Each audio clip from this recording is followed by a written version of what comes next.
a body is not a soul, a spirit is not the matter. People confuse it and they become afraid of death. But people who have truly understood it, this is known as the knowledge of self-realization, and they use this knowledge to attain moksha or liberation. Okay, that is the philosophy. And if at this point of time, if we have to apply that philosophy in life, what should we do? Self-realization. You know how people have like mental health disorders, like anxiety, depression, that all. So, people who have that kind of, they should actually start reading the Bhagavad Gita. It helps a lot, I must say. And it makes the entire body calm. Usually these disorders happen when somebody is afraid of death or afraid of something like that. Right. And eventually, when you read it thoroughly, the fear of death vanishes. And that is a beautiful question. Like, what can we learn about death and grief from Gita? Because this is like मेरे लिए बहुत important topic है, and I'm very curious to learn from that. Yeah, tell me. There's a chapter, there's a verse in that. I don't remember the Hindi verse, I only remember the English meaning. Okay. And it's written कि the soul is permanent. Fire cannot burn it, water cannot drench it, but nor can wind dry it, neither can weapons cut it. The soul is permanent. Your body is temporary.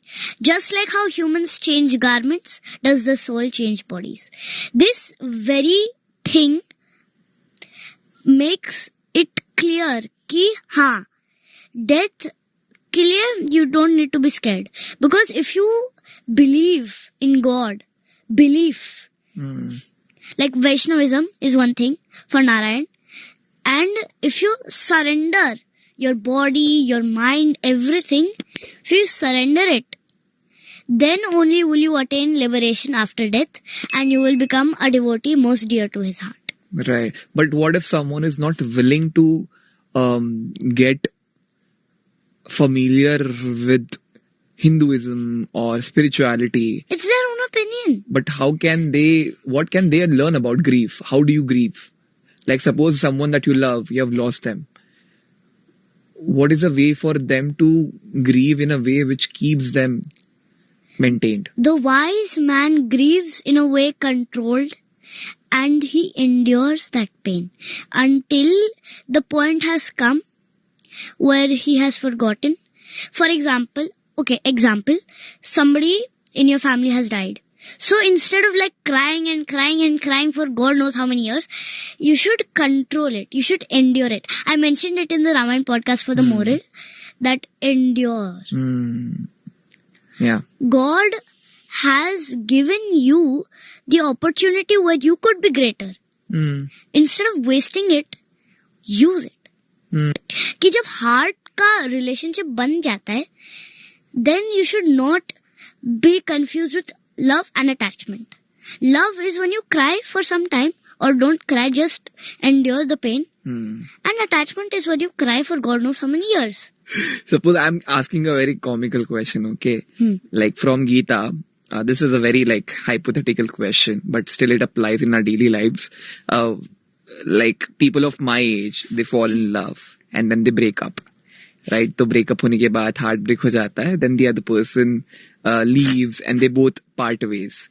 And now it's a very difficult situation for them to accept this situation कि भाई now I am single, but I'm not able to, bear this pain. So what should people do then? When they cannot accept that their heart has been broken and they're single now. Just accept it. I don't know why.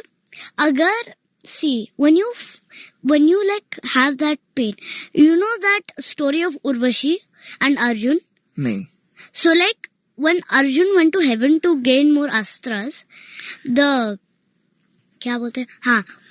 the Apsara fell in love with him. She had her heart broken. Why? Because he did not accept her. But instead of enduring that pain, she cursed Arjun. I don't mean that you have to curse your partner. I mean that instead, like, don't make the same mistake she did. Because she ended up regretting it. So what I recommend is that you endure. If any pain falls in your way, just endure it.